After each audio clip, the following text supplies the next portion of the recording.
let's see here. Please don't do great. You'll run out of Let me seriously. let me begin. I will begin with a word of prayer. Dear Father, we thank you for this day again. I thank you for the students. Just ask you to guide our steps and help us to glorify you what we do, Lord. In my prayer, Lord Jesus. Amen. All right, you guys are tempting me to push the homework back a day. What are the consequences of said thing? Oh, the consequences of said action would be that you'd have quiz 1 due Thursday after mission 3 was due Tuesday. So I say no. What? I say that's not a good idea. Because I got pushed into doing this for linear and bad things happen. What about turning in the mission on Friday? Possibly, if I finish grading the test. So What? Can we turn in the mission on Monday? On Friday? No, Monday. Friday, I can work with Friday. We could turn the mission in Friday. That would work for me. Thank you. Oh my God. I'll take Friday over Thursday. No, because now I have 2 missions due on Friday. All right, so. But you would have had one due on Thursday and then Friday. So I would point out that I have more or less so first of all, the one about the chain rule, you literally just have to look at my Calc 1 notes and adapt what the argument is there to the complex setting using the Carr-Theodori thing. The other one is concerning the derivative of the branch of the log. We worked that out in class. And the first 3 or 4 problems we've already more or less worked in here. Now, there was a complaint about the book, or a concern, or a conundrum. I'm not sure how to classify it, but we'll make this example 1. So, which is example 1 on page 80 in the book. And there we're told that u is equal to x cubed minus 3xy squared plus y, and then we're tasked with finding. Well, this example asks us to find an analytic function whose real part is this, right? In the language of class last time, I say find the harmonic conjugate, right? So our goal is to find v, a function v, such that u plus iv is an element of the holomorphic functions. And I'm just going to say this thing's entire. So I'm pretty sure it's going to be holomorphic on the whole complex plane because this is polynomial. So there's nothing holding us up here. All right, so what do we have to do? We have to solve the Cauchy-Riemann equations. So we need to be able to solve partial u, partial x equals to partial v, partial y, and we also want to solve partial u, partial y equals to minus partial v, partial x. Now we can start with either one of these. I like the one without the minus. Let's go with that one. All right. So you take this equation here and integrate both sides with respect to y. So you see v should be like the integral of partial v, partial y, which in this case is the integral of partial u, partial x, which is what? Partial u, partial x with respect to y. So that, in our context, we got it. Well, you guys differentiate for me. What we got here? We got 3x squared minus 3y squared plus 0. I'm calculating basically the antiderivative with respect to y. And so that gives us a 3x squared y minus y cubed, I believe. Plus some function possibly of what? If we're doing a partial y integration, that means that we would not notice a function of x. So c1 of x, right? Now, so then what you can do is you simply plug. So this is our partially done formula for v. We're not done yet because we have only solved one of the Cauchy-Riemann equations. We have to solve both, right? And then the fact that the functions we're working with are continuously differentiable, we'll be able to use our theorem to then get complex differentiability from knowing that the Cauchy-Riemann equations are solved by construction. So we also need that partial u, partial y is minus partial v, partial x. All right, so partial u, partial y, I can calculate from here. It's just what? Minus 6xy plus 1. minus 6xy plus 1. Do you guys agree?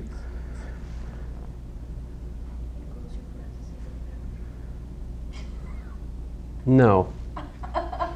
I refuse. It's bothering you, isn't it? But wouldn't that mean all of that's in? How about this? I already closed them in white. That actually helps. That helps? Fine. I did used to have like a couple of lines of text in white font at the bottom of my email. Just knowing if you highlighted like my whole email, like the end matter, you'd see what these sentences said, but otherwise you wouldn't. Yeah. They may or may not have been something that would get me in trouble. Let's see here. So partial v partial x is what? You got yourself minus parentheses 6xy plus dc1 dx, right?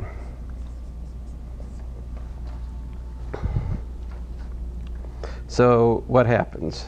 The 6xy terms, Is that a negative 6? Negative 6xy? I put the minus out there. No, I was just asking if that was 6. Yeah, it's a 6. Yeah. I'm getting the partial. It's not, oh, it's not a partial. I don't write. I was getting confused. Yeah. No. I would not write such a thing. So this and that, they'd be canceling. And what we get is dc1 dx equal to minus a 1, which tells me after integrating with respect to x that c1 is equal to minus x, right? So put it all together, what do we find? So therefore, v apparently is 3x squared y minus y cubed minus x, right? This is a nice example. It's better than the example I gave in class, right? For sure. The examples I gave in class were, on the one hand, stupidly easy. On the other hand, really subtle. Nothing in between. This is nicely in between my two previous examples. And so, great, that's the harmonic conjugate. What's the analytic function, which, again, we haven't really defined the term analytic in here yet, but the book uses analytic where I use holomorphic, okay? I will bring a distinction to those terms. I'll just tell you now, analytic for us means it has a power series expansion, right? And that usage of analytic exceeds the boundaries of this course. Like if you say a function's real analytic, that means that the function can be expanded as a Taylor series about the point. It just so happens in complex analysis that there's a logical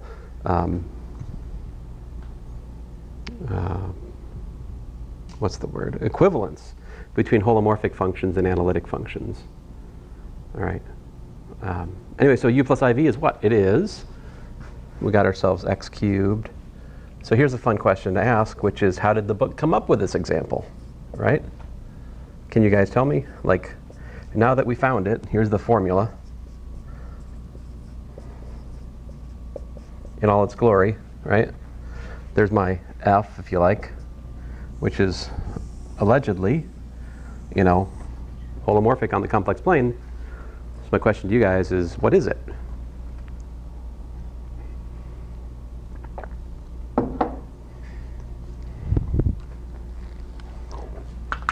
In the aim of helping us make a proper guess about what this is, z squared is what?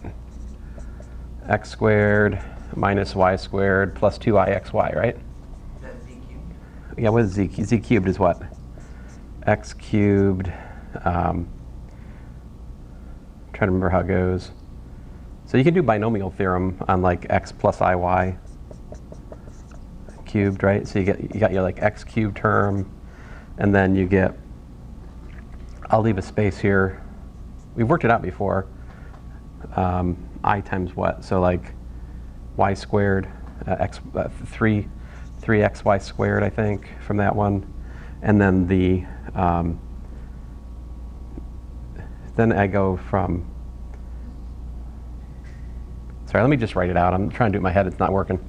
So I got x cubed, then I've got plus 3, x squared, iy, plus 3 x iy squared, right? And then plus iy cubed.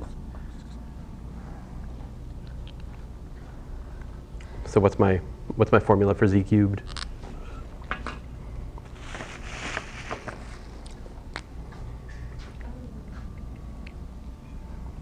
Ah, rats. Poor planning on my part. Z cubed is what? It's x cubed minus 3xy squared plus I times what? 3x squared y, right? And then what else? You got a minus y cubed. The I is out. We pulled the I out already. Yeah, we plucked the I out already. Yeah, that sounds worse. Now, so I think you're almost right, Shane. Like, you got part of it for sure. That is z cubed, right? That gets what? These terms and those terms, right? And so z cubed plus y minus ix, right? Which is z cubed minus I times x plus iy, which is z cubed minus iz. So there you go. That's how you make a nice complex analysis test question.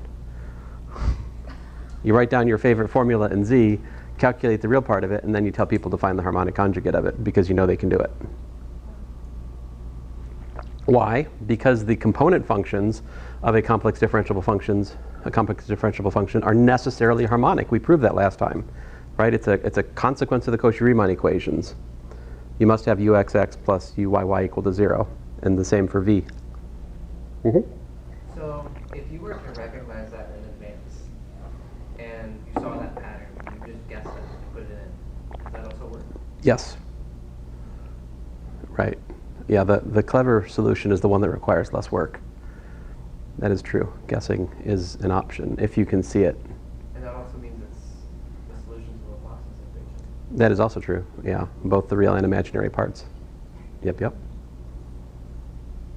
And this is part of what we're after in the next, well, this lecture and the last is preparing for trying to get our paws on, like, how do you solve Laplace's equation using this stuff? Like, how can we solve Laplace's equation using complex function theory? All right, that is one of our goals. All right.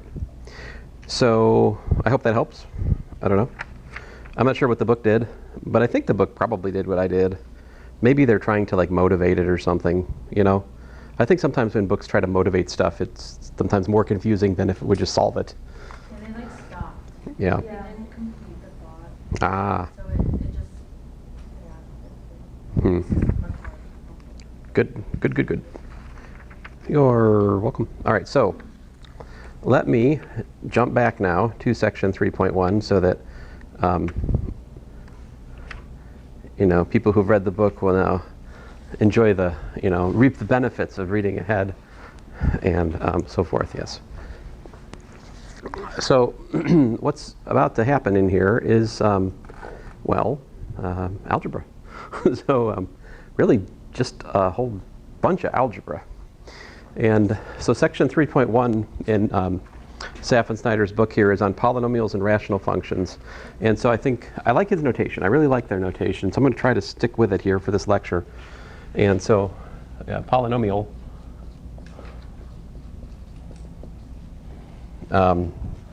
he likes to use like Pn of z for an nth order polynomial. And the formula is a0 plus a1z plus plus anz to the n. Of course, poly means many, nomial, many terms, right? And then he also has rational functions.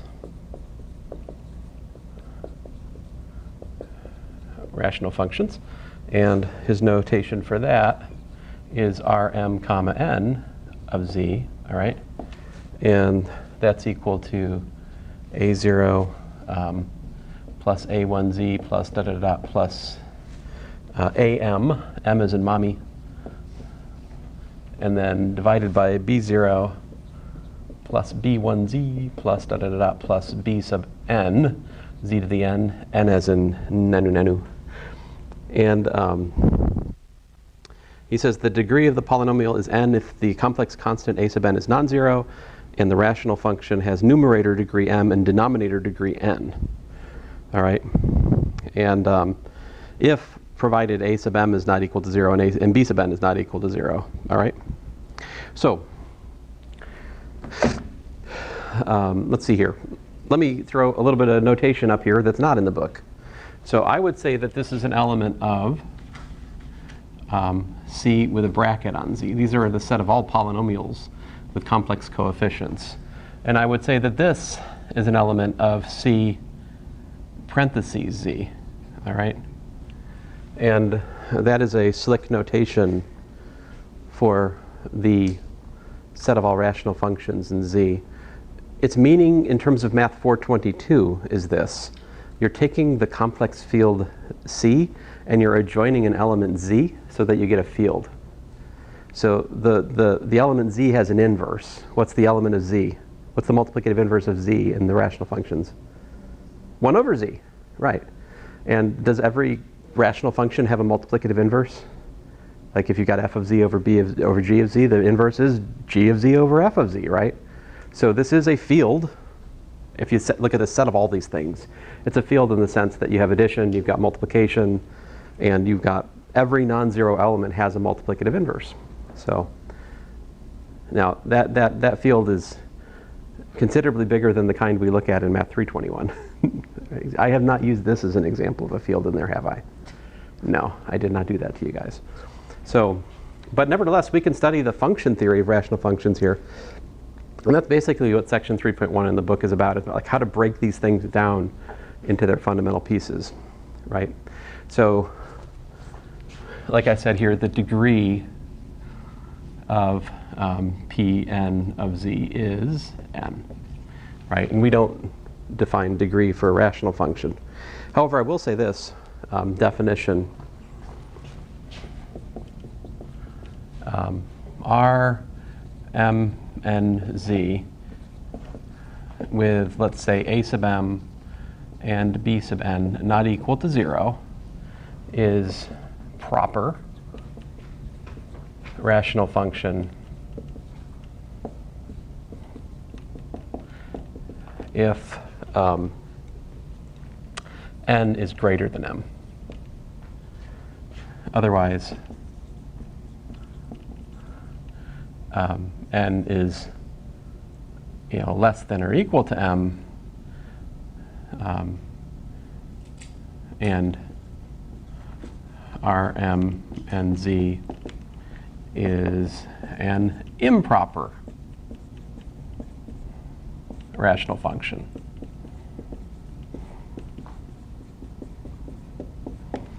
Right. In fact, there's a theorem about improper rational functions. Theorem.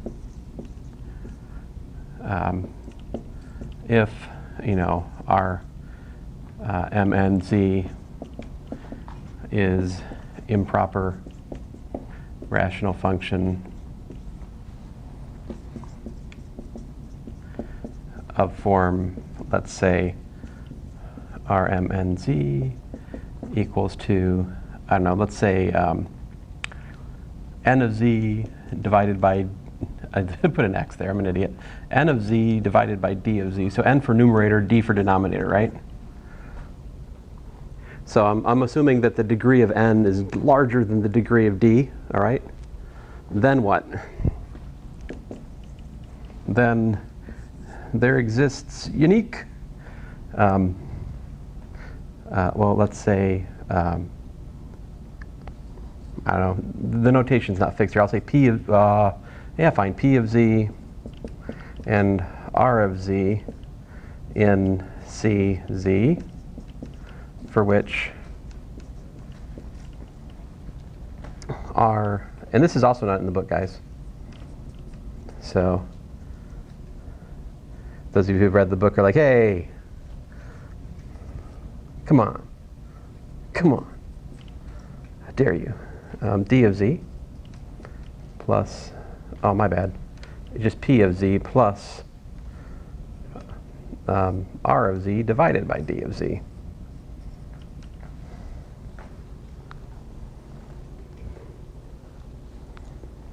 And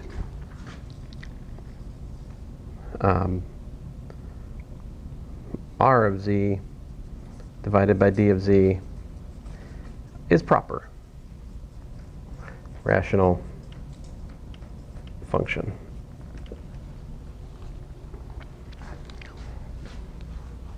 So this is a theorem.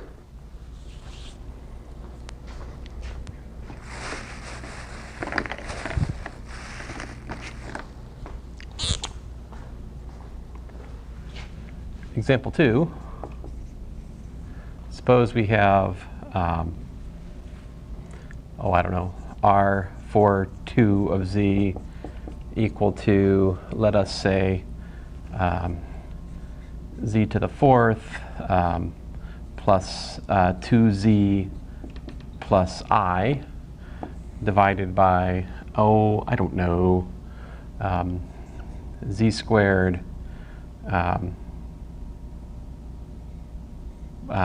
plus 3i there. That's sufficiently weird. That should illustrate what the challenge is involved here in this kind of computation, right? This is a improper rational function. What can we do here? I regret writing 3i there. I'm gonna level that up to a 9i. That's okay with you guys. I may regret this, but anyway. So how do you actually find the p and the r? What's r for? R is for remainder, right? This is proof of the theorem is long division. Long division works for complex polynomials just like it works for real polynomials. And so here's how it goes.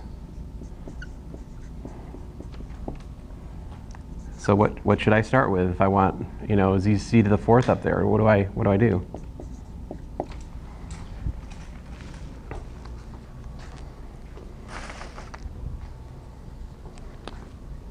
I do what? How about a z squared, right? And then z squared gives me a z to the 4th plus 9iz squared. Got to subtract those, right? That leaves me with a minus 9iz squared plus 2z plus I, right? So next up I do minus 9i, all right? And that gives me a, let me change colors again here. I use this hideous Carolina blue. So got myself a minus 9i. It is a nice marker though, I have to give it that. Minus 9iz squared. What's minus 9 times 9 is minus 81, but you got an I squared, so that makes us 81. Subtract these characters and we get ourselves a 2z minus 81 plus I. Right? At this point, the degree of the remainder is less than the degree of the divisor, therefore we're done. See, we were dividing by a quadratic, we got to a linear, that means game over. And so here's what this means. This calculation means that this is equal to z squared minus 9, my bad. Z squared minus 9i, and then plus 2z minus 81 plus I divided by, z squared plus 9i. Right? So proper and improper rational functions are just like proper and improper fractions, right? Like an improper fraction is one which can be rewritten as a whole number or an integer plus a proper fraction, right? Which has magnitude less than 1. Same story here, but we have a polynomial piece and then we have a proper rational piece. Any questions so far? Do you want me to prove to you that we can divide complex polynomials? No? The proof rests on looking at like the set of you can make a set which has the degree of polynomials in it, and you can argue by the well ordering principle that there has to exist a member of least degree and kind of go from there. Anyway, the proof is not really part of this course, so I'll behave and not give it, but hopefully you'll see that proof, perhaps in like Math 422. Anyway, so does this look anything like the section so far? Just the initial definitions, right? Section says stuff about finding zeros and the division algorithm. Zeros and the division algorithm. Yeah, so let's get to that. So this section kind of tells you what we can do with this, right? Because the section is largely concerned with two things, like you said, the order of zeros and the existence of the partial fractions decomposition for a proper rational function. I mean, you could say that there's I would say that the partial fractions decomposition is general. It's just sometimes there's a polynomial piece and sometimes there's not. If you're talking about a proper rational function, the partial fractions decomposition has 0 polynomial piece. But if you're talking about an improper one, the first thing you have to do is do long division to find the polynomial piece of the decomposition, all right? So now that we've done that, let's take a step back here and just talk about things in general. Where is a polynomial holomorphic? This is not answer.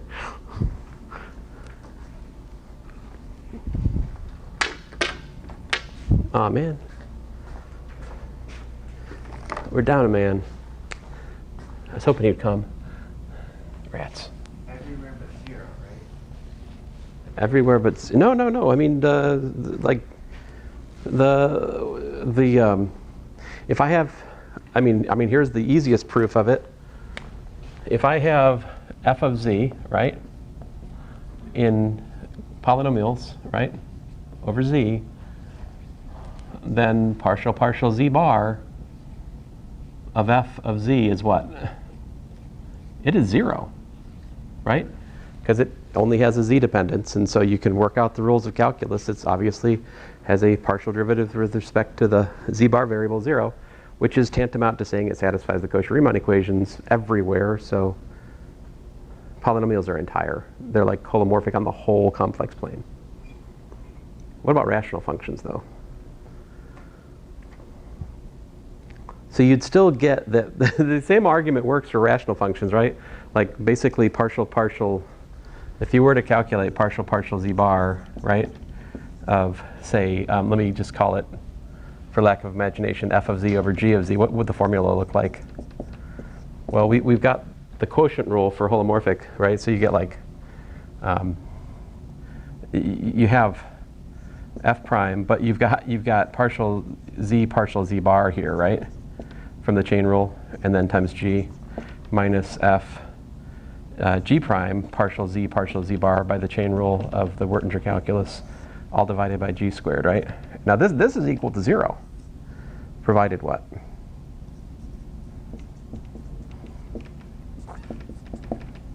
How about this? Such that g of z is not equal to 0, right? So inasmuch that we're dealing with a point which is in the domain of the rational function, the derivative with respect to z bar is like clearly 0, therefore it's complex differentiable there, right? So what I'm saying is that a rational function is holomorphic everywhere except at its so-called poles. Now the poles of the rational function are the places that are zeros for the denominator. So in short, like rational functions are everywhere complex differentiable except where the denominator is 0, all right? Does that make sense? So essentially all of the interesting behavior for a rational function is bound up in where the denominator is 0. So, all right, so let's see here. I'm going to erase, well, I'm going to let that sit for a minute, but let's talk about orders. So definition. Well, I guess I'm kind of debating whether or not I should talk about the definition or a theorem first. I guess I'll go with the definition.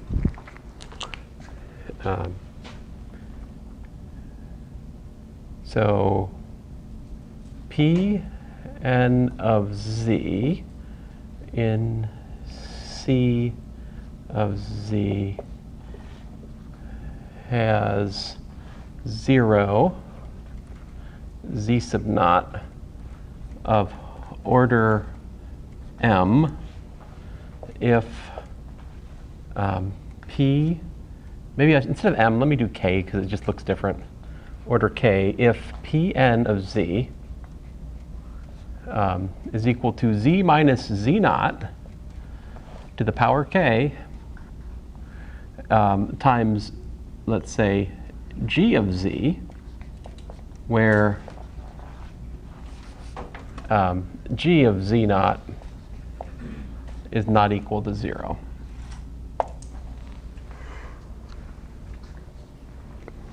Now that's my definition for 0. I'm not, let me check, is that the book's definition? You read the section, chapter, was 3.1. Was that the book's definition for the order of a 0, or didn't really, or the book didn't really give a definition in standalone form? That would be my definition for the order of a 0.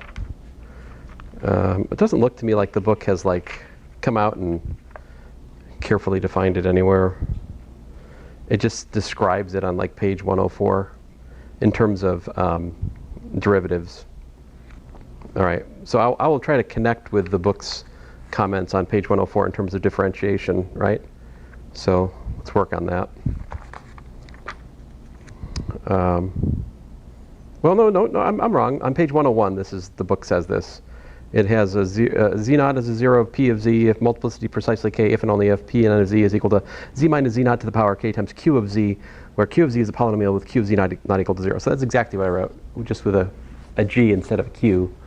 So if you want me to, I can change the g to a q to be in better agreement with the book. But I think I'm going to leave it. All right, so that. Now,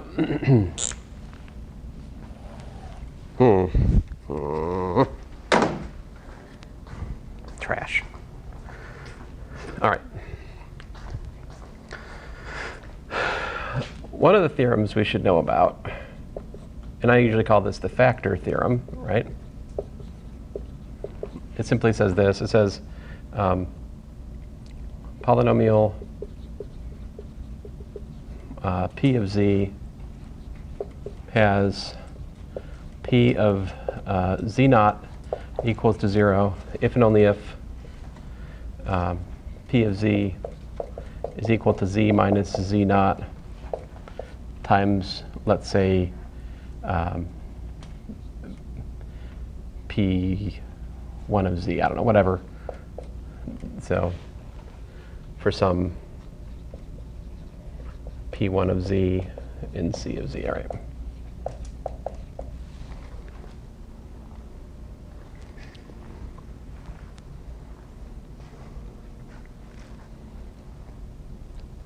But this doesn't, I mean, this gives you a partial picture, right? But the factor theorem doesn't really directly pick up on whether or not you've got a double root, right? So let's see here. So we'll come back to example 2 later, by the way. But example 3, let's just work on that for a second here. So suppose you got something like p of z is, I don't know, z to the 4th plus 3z cubed minus 4z squared. What have I done? Huh? Oh, okay. Okay. So then what? Can we factor this? Now the book doesn't call it factoring. Book has a weird term for factoring. The book calls factoring deflating the polynomial, which is kind of fun. I mean, so the book would say something like, "This is see, we're deflating." I mean, I guess to be fussy, you could say this is Pn, right?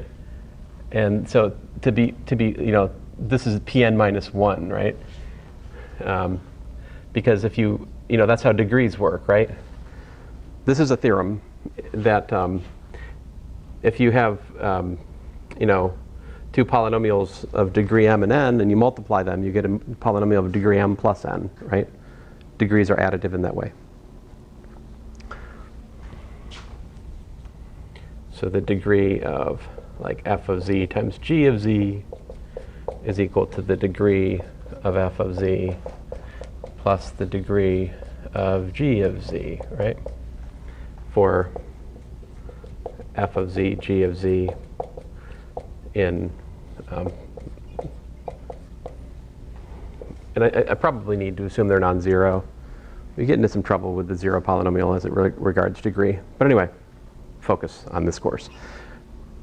How can we deflate this polynomial? What's that? C squared times C plus 4 times C minus 1. So yeah, I think you're ahead of me. So that you said it was z squared times what? Times Z plus 4 and Z minus 1. very good. So this is the the deflated form, I guess. I would call it the completely factored form, right? And you can check on here, right? Like what is, you can try it out, right? P of 0 is 0. P of minus 4 is 0, and you know P of 1 is also 0, right? So those are three quick illustrations of the factor theorem, right? But you notice the factor theorem doesn't really pick up on the fact that there's a z squared here, right? So how can we characterize the zero of a polynomial, the order of the zero, besides just the definition, right? Like the definition I have at the top of the board, how else can we characterize the zero of a polynomial? So let's talk about that. So the main tool that we have in that regard is Taylor's theorem, right? Taylor's theorem says that if, you know, f of z, well, let's say Pn. I'm going to go with f. I'll make up my mind eventually here. If f of z is a polynomial, right?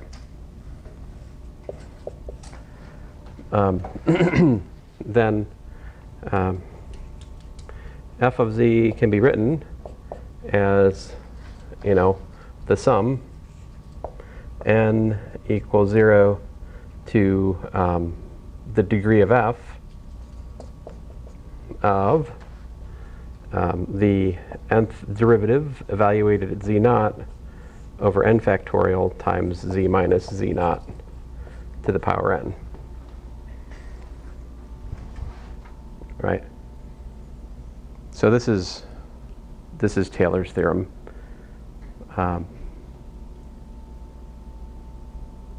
So the same proof we gave you in Calculus 2 for why this is true works here, right?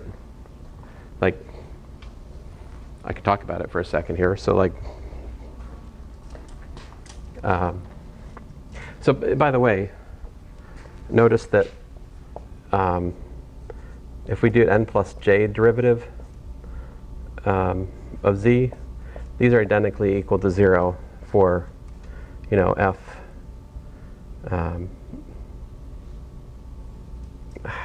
rats, my bad. Let me just put j there. So like for j greater than the degree of f. Because if you think about how we differentiate a polynomial, if we differentiate more than the leading term's power number of times, we differentiate to 0, right? Like that fourth order one above, if I was to differentiate with respect to z 5 times, I would get 0.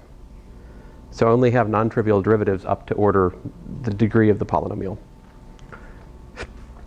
So, you know, if I have f of z is equal to c0 plus c1z plus cn z to the power, well, let me say z, I'll use a k, zk, ck z to the power k, then you can calculate f prime of z is c1 plus 2c2z plus k ck z to the k minus 1, and so forth, right? F prime prime of z is 2c2 plus 6c3z plus da da da da k times k minus 1 c sub k z to the power k minus 2. Right? And so if I calculate f of 0, I get what? I get c0, right? If I calculate f prime of 0, I get what? I get c1, right? If I calculate f prime prime of 0, I get, well, 2c2, right? And this continues, right? Eventually, you get to the, the kth derivative at 0, and you'll get k factorial times c sub k. So you put all this together, and you've got the identity that f of z is equal to the sum n equals 0 to apparently k of, well, the nth derivative evaluated at 0 over n factorial times, well, z to the power n. This is, of course, the Maclaurin series for the complex polynomial. Right? The Maclaurin series is just a polynomial here because the derivatives past order k are 0. And then to get the Taylor's theorem I have above, you just make a substitution. You can just make a substitution to get up to here. Like let w equal to, say, z minus z naught. So then z is equal to, maybe I need to make, but anyway, here, I'm going to get off track here. I would just say that. It's true. You can get from here up to there by making an appropriate substitution. Let me just leave it at that. All right, so let me stay on task here. How do we get from Taylor's theorem to the concept of a 0 for polynomials? And of course, if you don't like my substitution argument, you could go back to here and write a ton more. Instead of writing powers of z, you could write powers of z minus z naught and directly derive this formula just by doing that calculus, right? So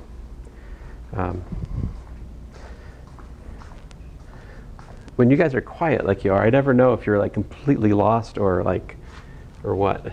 I guess I should just assume you're completely lost. Is that correct? Yeah. Okay. What's that? You're good right now? Okay, good.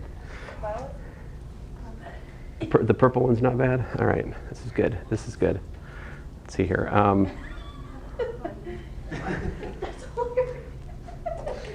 It works.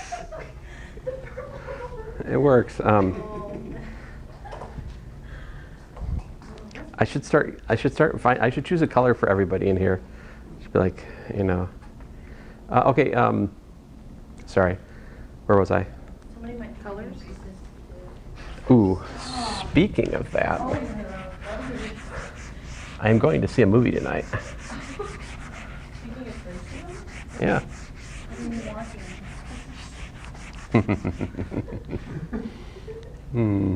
Let's see here. All right. Okay, so what does it mean? Let's put these two ideas together.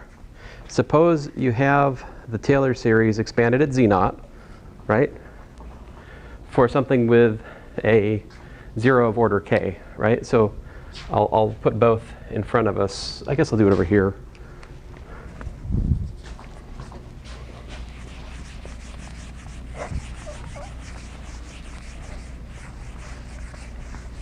I really like, I think this, the book, this is a really, really nice section. And I think if we, oh, thanks, Shane. It will save us an inordinate amount of time later in this course to have all this terminology settled now. We won't be fighting with these things in the midst of more subtle things later. So it's really nice. I really like that the book has put it here. It's great. So suppose you have f of z is, p.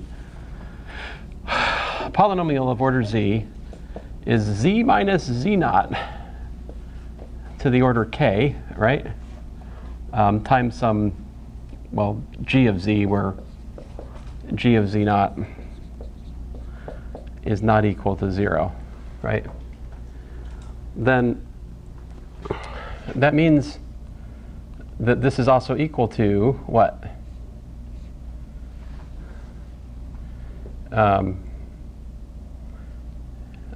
I mean, I don't know if I want to get into all these details, but I guess I'll write it out.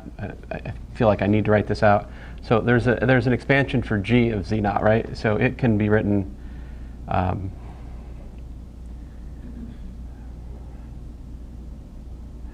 as like c sub 0 plus, say, c sub 1 times z minus z naught plus dot, dot, dot, dot, dot, right? Eventually you get to, let's see, if this is order n, this has to be order what? N minus k, right? Because when I multiply it out, it has to have that order. So there's the, that's, I'm just expanding g. And this means that my c sub 0 is not equal to 0, right? Agree?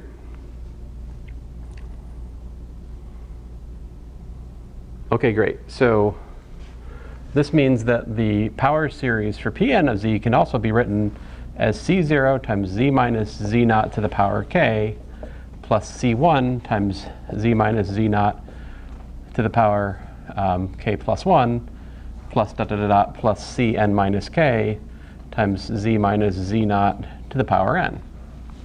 Because this times that gives me k plus minus k, which is, and then the n. But, so let me just put up here non-zero, okay. And, g of z naught is equal to c naught. Okay, great. See, because on the other hand, sorry, but it's up here now. So, because I need to make room for what I'd like to write over here, which is that we can still do the Taylor expansion on this side, right? And so over here, we have, and just to make things easier, I'm going to call this thing f, because writing Pn of z like a kabillion times is annoying. So I'm going to call this f of z for the sake of discussion. So we'd have what? We have f of z naught, right? Plus f prime of z naught times z minus z naught plus dot dot dot dot. Eventually we get to the k minus 1th derivative at z naught times z minus z naught to the power k minus 1. All right, plus, I'll put down here, the kth derivative at z naught times z minus z naught to the power k plus dot dot dot dot. Eventually we get to, and I missed something, didn't I? The nth derivative at z naught. So you guys help me out here in a second. Oops, I'm going to ruin it if I put that there. Z minus z naught. So you tell me what I'm missing in Taylor's theorem.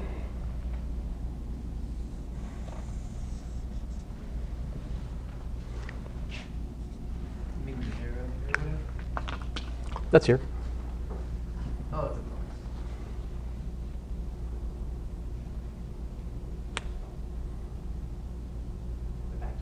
plus. The factorials, right. So this, I owe you a k minus 1 factorial. Over here, I owe you a k factorial. And over here, I owe you an n factorial. All right. So we have this is equal to that. What can you tell me then?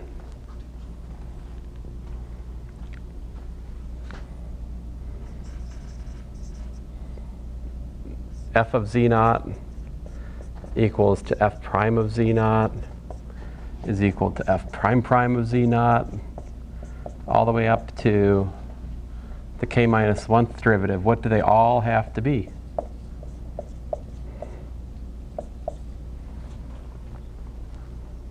Constant, yep.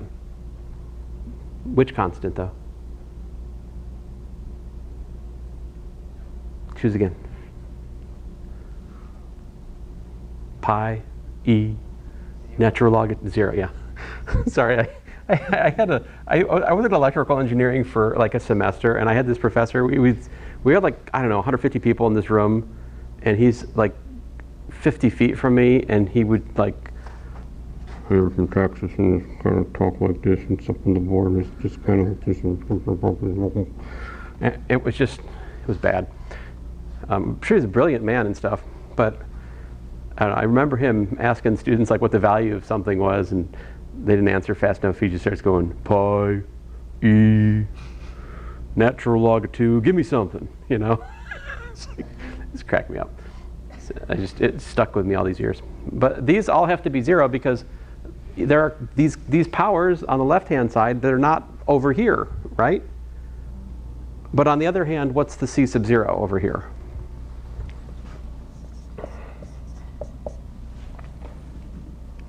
It's the kth derivative, right, of the original polynomial divided by k factorial. And what is the deal with that? It has to be what? It has to be non-zero, right? So we find another characterization of the 0 of order k. Another way we can characterize a 0 of order k is like this. We can say, you know, f of z in the polynomials over the complex numbers has 0 of order k if all the derivatives at z0 are equals to 0 for j equals to 0, 1, 2, all the way up to k minus 1, yet the kth derivative is not equal to 0. That is a convenient way of characterizing the 0 of order k by calculus, right? I think this is new, though. I mean, we could have talked about this in calculus too, but we probably didn't. I mean, I might have some semesters, but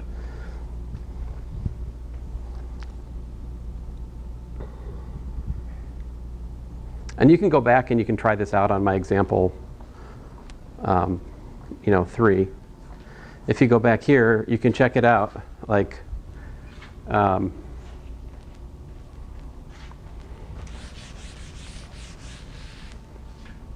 if we go back to example 3 and we look at 0, what's p prime? What's p prime prime back there, right?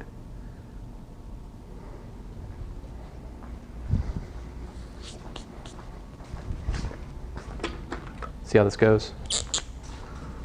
If we calculate p prime of z, we get 4z cubed plus 9z squared plus 8z. And if we calculate p prime prime of z, we get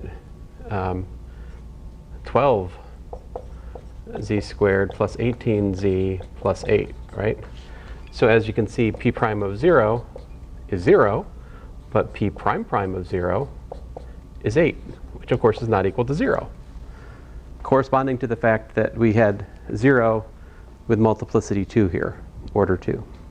All right?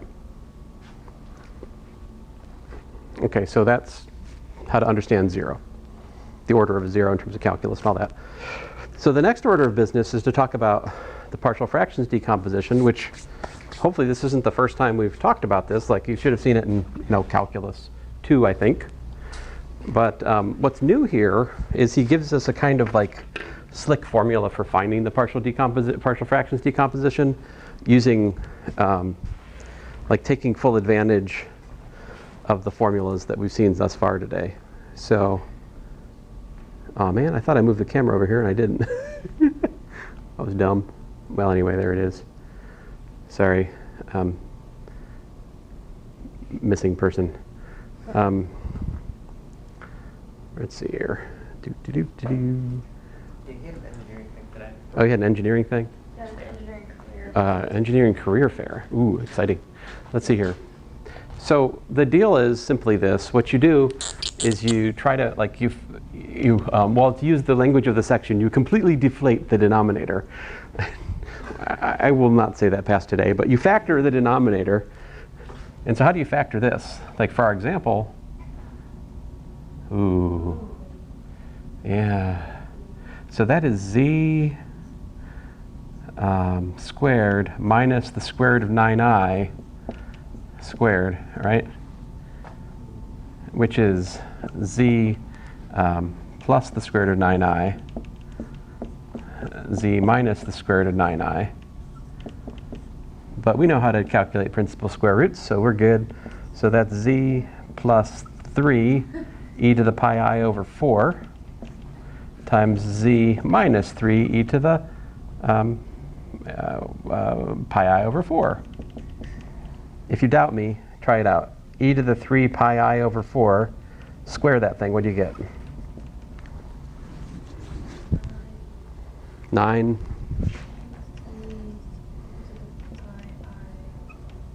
over 2. But e to the pi I over 2 is I. So there you go. Thank you. Muchas gracias. All right, so look here. We can take this. I think we don't need this long division anymore. We're past that, right? Oh, I should mention, guys, if you need help with the long division, well, of course you could use Wolfram Alpha. Like, that's a good idea. Another idea is my brother has a website where he has like a polynomial dividing app, and it will divide polynomials not just over like complexes, but also over like z mod 5 or whatever. It's useful to know about for future homeworks. Don't tell Dr. Sperano I told you about it. Let's see here. So. You know where you can find that? Yeah, if you ask me, if you email me, I'll send you a link. Oh, okay. So, but if you search like Bill Cook Math, and then like maybe Euclidean algorithm for polynomials, something like that, should probably come up. Okay, so here's the deal. We've got 2z minus 81 plus I divided by the z squared plus 9i, which I'm going to rewrite as z, and you don't mind, I'm going to just use the shorthand square root of 9i minus square root of 9i, since we know what that means. And so this is allegedly going to be a over, z plus the square root of 9i plus b over z minus the square root of 9i. And maybe you guys remember how this goes, right? So the book basically points out that you could take you could say a is equal to the limit as z goes to the square root, well, I think it's as z goes to minus the square root of 9i of z plus the square root of 9i times r42 of z. I don't want to write it all out. So like, I'll do it down here. So that's equal to the limit as z goes to the minus the square root of 9i. So what happens when you multiply this times that? You just get what? You get, you see what happens, like, you would just get a plus b times this, right, over that. And in the limit, that piece would go to 0, and it would just leave you a on the one hand. On the other hand, of course, we can actually multiply z plus 9i over here, and what happens?